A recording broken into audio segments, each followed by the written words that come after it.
Hello guys, welcome my YouTube channel VL Suchismita blogs. तो मुझे Sunday special किसी नहीं आसी। चलतु हजबैंड को शुणा कौन आज बना हम आमर। चलतु आज पतिदेव को पचारे आज कौन स्पेशल संडे स्पेशल आनी कौन आंच मटन मटन को गरम भात बढ़िया लगे। हाँ मटन को गरम भात खाइब आंबुल आंबुल खाइब बढ़िया लगे ना। हाँ तुम खाओ बट मुझे खाइबी आंबुल तुम हाँ ठीक अच्छे। हाँ आ चलतु बनवा सीधा जाकि मटन रेसिपी जीवा बनवा। चलो चलो खासी मांस आलू झोल आज मांस तरकारी को आम बिल्कुल नुआ रूप से बनैबा। हुए तो आपण मैंने एमती केबे आगु बनई नथिबे ना तो मांस को आपन को मैरिनेट करिया को पड़िबो ना तो मसला कषिबार झंझट। बहुत कम समय रे स्वादिष्ट मांस तरकारी बनैकी रेडी हो जिवो। खास करी बैचलर मानंग पई आ जो माने घर एकुटिया बाहर रहउचंती से मानंग पई बा हॉस्टल ले जो मन रहउचंती से मानंग पई बहुत कम समय रे ए रेसिपीटा रेडी हबो। कम समय रे मटन को बनैया को चाहूतिले वीडियोटा को फुल देखंतु। आशा करिबी कि रेसिपीटा मोर बहुत भल लागिबो आपण मानंकु। भल लागिले वीडियोटा को लाइक शेयर कमेंट सब्सक्राइब निश्चिंत करिवे। चैनल न्यू थिले आपण माने सब्सक्राइब करंतु। नमस्कार बीएल सुचिस्मिता ब्लॉग्स चैनल को आपण मानंकु बहुत बहुत स्वागत जनाउची। चलंतु आ डेरी न करी हमर स्पेशल मटन झोलो मटन आलू झोलो को स्टार्ट करिवा। आपण मानंकु भल लागिले प्लीज कमेंट करिवे आ जणेबे केमती हिची। मोर एठी गोटे मु नेची प्रेशर कुकर आम दबा मो 250 ग्राम मटन पाई मुझे दीटा बड़ साइज पियाज नहीं ताकू पूरा पीस पीस करी काटी देछि लंबा लंबा करिकी। तो ताकू एमती खिला खिला करदेबे। पियाज को आम प्रेशर कुकर निका तले दबा माने जोटा कहते प्रथम लेयर रे पियाज टाक दबा ताकू पूरा खेला भलिया दबा। देखि पड़थु मुझे केमती देछि आपण माने देखिकी सेमती। तापर एठी आमे मटन दबा मटन मुझे 250 ग्राम रे नेछि। मटन को भल भाव धोई सारा पर एक्स्ट्रा पानी को भी काढ़ी नहीं। एठी मु मटन ने हल्का चर्बी नहीं आउ मांस पीस नहीं। तो आम सेकेंड लेयर रे दबा मटन को पियाज पर दे दबा। पियाज पर दे नेकी ताको टिके भल भाव खेलई नबा भल भाव सम्मान करि नबा।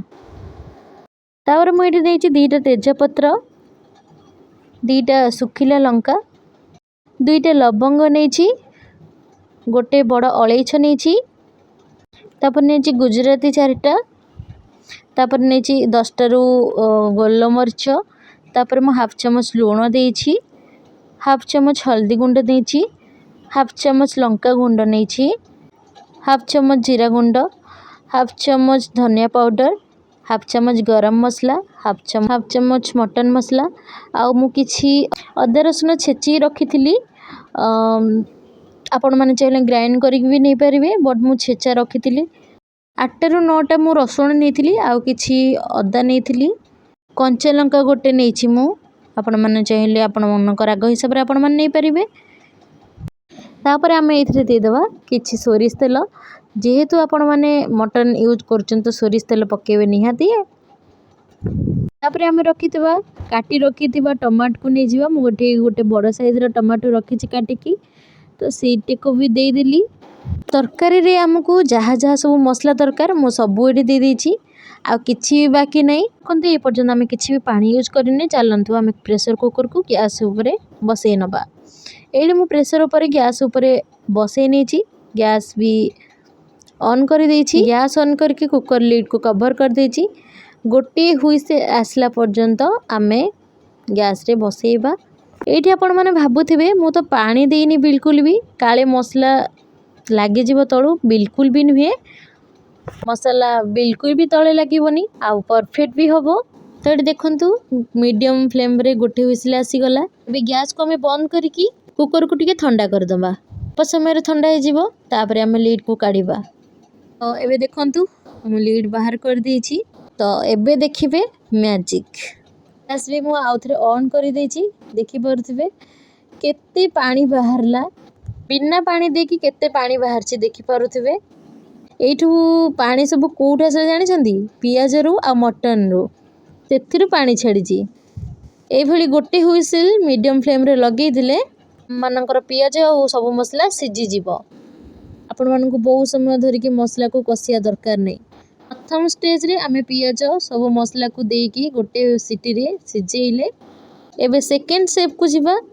ଏସବୁ ଯେଉଁ ପାଣି ଆମର ବାହାରିଛି ମଟନରୁ ତାକୁ ଆମେ ହାଇ ଫ୍ଲେମ୍ରେ ଶୁଖେଇବା। ପାଣି ଶୁଖେଇବାକୁ ବେଶୀ ସମୟ ଲାଗିବନି, 5ରୁ 6 ମିନିଟ୍ ହିଁ ଲାଗିବ ହାଇ ଫ୍ଲେମ୍ରେ।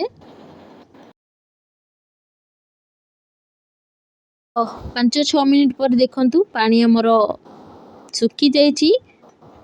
ଏଠି ମୁଁ ଆପଣମାନଙ୍କୁ ଦେଖାଉଛି। ଏଠି ଆଉ ଗୋଟେ କଥା ହେଲା, ଯେହେତୁ ଆପଣମାନେ ପାଣିକୁ ହାଇ ଫ୍ଲେମ୍ରେ ଶୁଖେଇବେ ତ ଏଭଳି ଭଲ ଭାବରେ ଟିକେ ମିଶାଉଥିବ ଭଲ ଭାବରେ ମଟନଟାକୁ, ନହେଲେ ମଟନ ଆମର ତଳୁ ଲାଗିଯାଇପାରେ। ଏବେ ଆମେ ଚାଲନ୍ତୁ ଥାର୍ଡ଼ ଷ୍ଟେପ୍କୁ ଯିବା। ଥାର୍ଡ଼ ଷ୍ଟେପ୍ରେ ଗ୍ୟାସ୍ ସ୍ଲୋ ରଖିବା। ତ ଏଠି ମୁଁ ମଟନ ମସଲା ୟୁଜ୍ କରିଛି, ଆଉ ତାପରେ ନେକ୍ସଟ ଗରମ ମସଲା କିଛି ୟୁଜ୍ କରିଛି। ତାକୁ ଆମେ ଭଲ ଭାବରେ ଗୋଳେଇ ନେବା। ଯେଉଁ ସବୁ ପାଣି ବାହାରିଥିଲା ସବୁତକ ଶୁଖିଗଲାଣି। ସେଥିପାଇଁ ଆମେ ଗ୍ୟାସ୍ର ଫ୍ଲେମ୍କୁ ସ୍ଲୋ ହିଁ ରଖିବା, ନହେଲେ ତଳୁ ଲାଗିଯାଇପାରେ। ମନେ ରଖିକି, ନହେଲେ ତଳୁ ନିହାତି ଲାଗିଯାଇପାରେ। ତ ଏଇଭଳି ଭାବରେ ଆମେ ଗ୍ୟାସ୍କୁ ଲୋ କରିକି ମଟନକୁ ଆମେ ଭଲ ଭାବରେ ମସଲା ସହିତ ମିଶାଇକି କଷିବା। ଏ ପର୍ଯ୍ୟନ୍ତ କଷିବା ଯେ ପର୍ଯ୍ୟନ୍ତ କି ମସଲାରୁ ତେଲ ଅଲଗା ନ ହୋଇଛି, ମଟନରୁ ଓରିଜିନାଲ୍ ଫ୍ୟାଟ୍ଟା ନ ବାହାରିଛି। ତ ଆମେ ଘୋଡ଼େଇ ତାକୁ ଲୋ ଫ୍ଲେମ୍ରେ କଷିବା। କିଛି ଗ୍ୟାପ୍ରେ କଭର୍ କାଢ଼ିକି କଷିବା। ଏଇଭଳି 5-6 ମିନିଟ୍ କଷି ସାରିଲା ପରେ ଆପଣମାନେ ଦେଖିପାରୁଥିବେ ମଟନର କେଉଁ ଭଳି କଲର୍ ଆସିଛି। ଦେଖିପାରୁଥିବେ ଚାରି ସାଇଡ଼୍ରୁ ପୁରା ତେଲ ବାହାରି ପଡ଼ିଛି। ଦେଖିପାରୁଥିବେ ସେପାରେଟ୍ ହେଇଯାଇଛି ମାଂସରୁ ତେଲଟା। ଏଇଭଳି ଭାବେ ଆମର କଷି ହେଲେ ମଟନଟା ଟେଷ୍ଟଟା ବେଶୀ ବଢ଼ିଆ ଲାଗିବ। এই ରେସିପିରେ ଆମେ ସବୁ ମସଲାକୁ ଆମେ କଞ୍ଚା ବ୍ୟବହାର କରିଛେ। ତଥାପି ଦେଖନ୍ତୁ କେତେ ବଢ଼ିଆ ଭାବରେ ମସଲା କଷି ହେଇଛି ଆଉ କେତେ ସୁନ୍ଦର କଲର୍ ବି ଆସିଛି। এইଭଳି ଭଲ ଭାବରେ କଲର୍ ଆସିଗଲେ ଆଉ ମସଲା କଷି ହେଇଗଲେ ଆମେ ଦେଇଦେବା ଗରମ ପାଣି। ଆପଣମାନେ କେତିକି ଝୋଳ ରଖିବେ, କେତିକି କ'ଣ ରଖିବେ, ତ ଆପଣଙ୍କ ହିସାବରେ ଆପଣ ପାଣି ନେଇଯିବେ। ତ ଏମିତିରେ ବି ମଟନ୍ ଥଣ୍ଡା ହେଇଗଲା ପରେ ଟିକେ କଲର୍ଟା ଗାଢ଼ା ହେଇଯାଏ। ତ ଆପଣମାନେ ଟିକେ ଅଧିକ ପାଣି ନେଲେ ଭଲ ହେବ। ତ ଆପଣମାନେ ମନେ ରଖିଥିବେ ଗରମ ପାଣି ସବୁବେଳେ ଦେବେ, ଭଲ ତା'ର କଲର୍ ଆସିଥାଏ। ଟେଷ୍ଟ ବି ପୁରା ମସ୍ତ ଆସିବ ଗରମ ପାଣି ଦେବା ଦ୍ୱାରା। ତ ମୁଁ ଆଉ ଟିକେ ପାଣି ୟୁଜ୍ କଲି ଏଥିରେ। ମୁଁ ଟିକେ ଅଧିକ ଝୋଳ ନେବାର ଥିଲା, ମୁଁ ଆଉ ଟିକେ ଗରମ ପାଣି ୟୁଜ୍ କଲି। ତ ଆପଣମାନଙ୍କ ହିସାବରେ ଆପଣ ପାଣି ନେବେ, ଗରମ ପାଣି ନେବେ। ତାକୁ ଭଲ ଭାବରେ ମିକ୍ସ କରିନେବେ, ତାକୁ ଗୋଳେଇ ନେବେ ଭଲ ଭାବରେ। ଏବେ ମୁଁ ଏଇଠି ଦେଉଛି 2ଟା ମିଡ଼ିୟମ୍ ସାଇଜ୍ର ଆଳୁ ଭାଜି ରଖିଥିଲି। 2ଟା କଞ୍ଚା ଆଳୁକୁ ଚୋପା ବାହାର କରି ତାକୁ ଭଲ ଭାବରେ ଧୋଇକି ରଖିଦେଇଥିଲି। ତାକୁ ଚୋପା ବାହାର କରିନି, ତାକୁ ଭାଜିକି ରଖିଦେଇଥିଲି। ଆଳୁ ବିଲକୁଲ ବି ଅପସନାଲ୍ ଅଛି। ଆପଣ ଚାହିଁଲେ ଦେଇପାରିବେ, ଆପଣ ଚାହିଁଲେ ନ ଦେଇ ବି ପାରିବେ, କିନ୍ତୁ ପର୍ସନାଲି ମୋତେ ଆଳୁଟା ବହୁତ ଭଲ ଲାଗେ।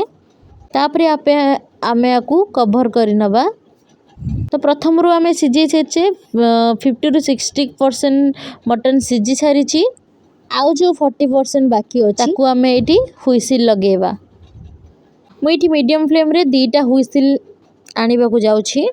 ମଟନ୍ର କ୍ୱାଲିଟି ଉପରେ ରହିଲା ଆପଣଙ୍କର ମଟନ୍ ସିଝିବା ପାଇଁ କେତେ ଟାଇମ୍ ଲାଗିବ ବା ତାକୁ କେତେଟା ହୁଇସିଲ୍ ଦରକାର। ଯଦି ଭଲ ମାଂସ ହେଇଥିବ ତାହେଲେ ମିଡ଼ିୟମ୍ ଫ୍ଲେମ୍ରେ 2ଟା ହୁଇସିଲ୍ରେ ମାଂସ ହେଇଯିବ। ମିଡ଼ିୟମ୍ ଫ୍ଲେମ୍ରେ 2ଟା ହୁଇସିଲ୍ ଆସିଗଲା ପରେ କୁକର୍କୁ ଆମେ ପୁରା ଥଣ୍ଡା କରିବା ପାଇଁ ଛାଡ଼ିଦେବା। କୁକର୍ ପୁରା ଥଣ୍ଡା ହେଲା ପରେ ଆମେ ଏଇଠି ଦେଖିପାରୁଥିବେ ଲିଡ୍କୁ ବର୍ତ୍ତମାନ କାଢ଼ିବା। ଏଇଠି ଆପଣମାନେ ଦେଖିପାରୁଥିବେ ମଟନ୍ ତରକାରୀର ଫାଇନାଲ୍ ଲୁକ୍ କେମିତି ହେଇଛି ଦେଖନ୍ତୁ। ମଟନ୍ ତରକାରୀର କଲର୍ ଆଉ ଟେକ୍ସଚର୍ ଦେଖନ୍ତୁ, ଏକଦମ ପୁରା ପରଫେକ୍ଟ ଅଛି। ଏବେ ମୁଁ ଆଉ ଥରେ ଗ୍ୟାସ୍କୁ ଅନ୍ କରିଦେଇଛି। ତ ଏଇଠି ଆପଣମାନଙ୍କୁ ଦେଖୁଛି ମଟନ୍ କେମିତି ସିଝିଛି। ପୁରା ବଢ଼ିଆରେ ସିଝିଯାଇଛି। ଅତ୍ୟଧିକ ସିଝେଇବେନି, ଯେମିତିକି ପୁରା ମିଶିକି ପୁରା ସିଝିକି ପୁରା ମିଶିଯିବ, ସେମିତି ବିଲକୁଲ ବି ସିଝେଇବେନି। ଗୋଟା ଗୋଟା ହେଇକି ଥିବ, ମାତ୍ର ଭଲରେ ସିଝିଥିବ, ସେମିତି ହିଁ ସିଝେଇବେ ଆପଣମାନେ। ଏମିତି ହିଁ ରହିଲେ ଖାଇବାକୁ ଟିକେ ବହୁତ ଭଲ ଲାଗିବ। ବାସ୍ ମୋର ମଟନ୍ ରେଡ଼ି। तो आपण मानक जदि मोर भिडियोटा भल लगी प्लीज़ कमेंट निश्चिंत जनइबे आउ लाइक शेयर कमेंट सब्सक्राइब बिल्कुल भी भूलिबेनी पाखे थिबा बेल आइकन को ऑन रखिबे जेमति कि मु जो रेसिपी भी अपलोड कली आपण मानक पाखकू सांगे सांगे नोटिफिकेशन आसीबो। रहुची बाय बाय टाटा नमस्कार।